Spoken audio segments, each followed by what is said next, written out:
প্রিয় শিক্ষার্থী বন্ধুরা, এইচএসসি উচ্চতর গণিত প্রথম পত্র প্রথম অধ্যায় চ্যাপ্টার নির্ণায়ক ইতিমধ্যে আমরা সংজ্ঞা থেকে শুরু করে টোটাল বেসিক নিয়ে মোট 13টি পর্ব আমি ইতিমধ্যে আলোচনা করেছি। আজকে একটা নতুন পর্ব নিয়ে আমরা কাজ শুরু করতে যাচ্ছি। তোমরা বোর্ডের দিকে লক্ষ্য করো, খুবই গুরুত্বপূর্ণ একটা অঙ্ক সলিউশন আমি আজকে তোমাদেরকে শিখিয়ে দেব। যে প্রমাণ করো যে নির্ণায়কের ভিতরে 1 cos 2 alpha sin alpha 1 cos 2 beta sin beta 1 cos 2 gamma sin alpha equal to 2 into sin alpha minus sin beta minus sin gamma minus sin alpha, এটা আমাদের প্রমাণ করতে হবে। তো আমি লেফট হ্যান্ড সাইড লিখলাম। লেফট হ্যান্ড সাইড লেখার পরে বিবেচনা করতে হবে যে সারি বা কলামে কমন আছে কিনা। এই কথাটা তো আমি প্রত্যেকটা পর্বেই আলোচনা করছি। তো সারি বা কলামে কমন নাই।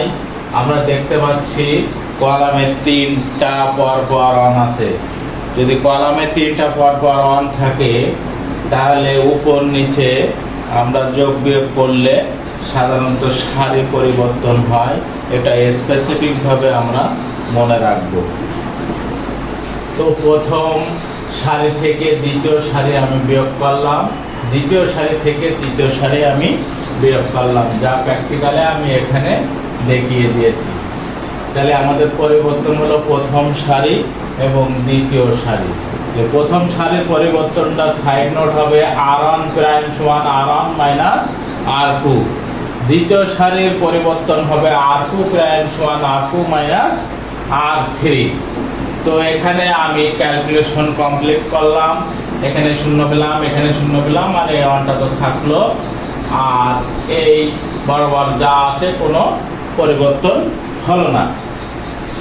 এখন আমাদের পরবর্তী চিন্তা হলো পরপর দুটো শূন্য আমরা যখন পেয়ে যাব তখন আমাদের কাজ হলো বিস্তার করা। তো এই দুটো শূন্যের জন্য আমরা দুটো পদেই শূন্য পাবো। 1 আমরা বের করে নিলাম। 1-এর সারি এবং কলাম বাদ দিলে এই 4টে উপাদান আমাদের নির্ণায়কের মধ্যে সুবিধার জন্য নিতে হবে, যেহেতু ক্যালকুলেশনটা একটু বড়। তো এখানে ত্রিকোণমিতির সূত্র আমাদের জানতে হবে, যেটা আমি উপরে নোট আকারে লিখে দিয়েছি। cos 2a সমান cos square a minus sin square a। এইটা যেহেতু সবগুলো সাইন বানাতে হবে, এই কারণে cos রে 1 মাইনাস sin স্কয়ার তৈরি করে নিলাম। নেওয়ার পরে এটা যোগ করলে 1 মাইনাস 2 sin স্কয়ার a। এই সূত্রটা আমাদের টোটালি লাগবে লাস্ট পর্যন্ত। তো এখানে cos 2 আলফাকে আমাদের তুলনা করতে হবে cos 2 এর সাথে। তুলনা করে cos 2 আলফা cos 2 বেটা cos 2 বেটা cos 2 গামা সবই cos 2 এর সূত্রের সাথে তুলনা করে আমরা এখানে সূত্রগুলো প্রয়োগ করে দিলাম। এই সূত্র প্রয়োগ করে দিলে 1 আমাদের কেটে গেল, এখানে 1 আমাদের কেটে গেল।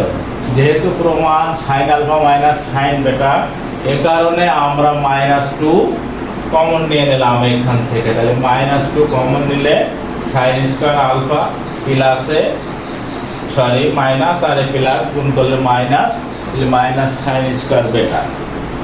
অনুরূপভাবে এখানেও -2 কমন নিলাম, তাহলে sin square beta minus sin square alpha আমরা পেয়ে গেলাম।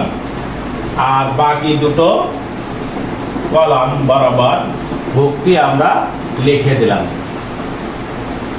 এখন চিন্তা করতে হবে যে আমাদের কমন আছে কিনা। তো স্পেসিফিকভাবে আমি এখানে দেখতে পাচ্ছি এই কলাম বরাবর -2 কমন আছে। এখানে একটা লাইন আমি গ্যাপ করে দিয়েছি, সেটা হলো sin square alpha minus sin square beta, sin square beta minus sin square gamma. এটা হলো a স্কয়ার মাইনাস b স্কয়ারের সূত্র ভাঙালে a plus b into a minus b আকারের রাশি তৈরি হয়। তাহলে সেক্ষেত্রে একবারেই এখান থেকে কলামে কমন নেওয়ার পরে যে লাইনটা গ্যাপ হয়েছে সেখানে সারিতে sin আলফা মাইনাস sin বেটা প্রথম সারিতে কমন যাবে, দ্বিতীয় সারিতে sin beta minus sin gamma আমাদের কমন যাবে।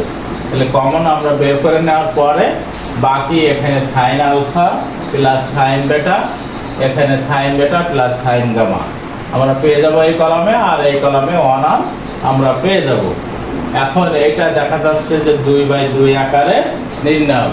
আমরা এখন কি করব, এটা আর গুণন করব। তাহলে আর গুণন করে দিলাম, করে দিলে সাইন বেটা কেটে গেল।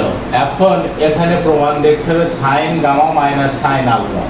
তো এখানে সাইন আলফা পজিটিভ আর এখানে সাইন গামা নেগেটিভ, এই কারণে এখান থেকে ক্রস চিহ্ন দিয়ে বা গুণ চিহ্ন দিয়ে মাইনাস কমন নিলাম। কমন নিলে ফার্স্ট ব্র্যাকেট শুরু হবে, তাহলে সাইন গামা পজিটিভ হয়ে গেল, মাইনাস আর এর আগে প্লাস, সাইন আলফার আগে প্লাস, প্লাসে বানাচ্ছে মাইনাস, মাইনাস সাইন আলফা। তো মাইনাস আর এখানে -2 গুণ করলে +2। তাহলে আমাদের টোটাল রাশিটা লিখে দিলে আমাদের রাইট হ্যান্ড সাইড আমরা পেয়ে গেলাম, অর্থাৎ ডান পক্ষ পেয়ে গেলাম। তাহলে আমরা বলতে পারবো প্রমাণিত। আশা করি শিক্ষার্থী বন্ধুরা তোমরা সুন্দরভাবে অঙ্কটি বুঝতে পেরেছো।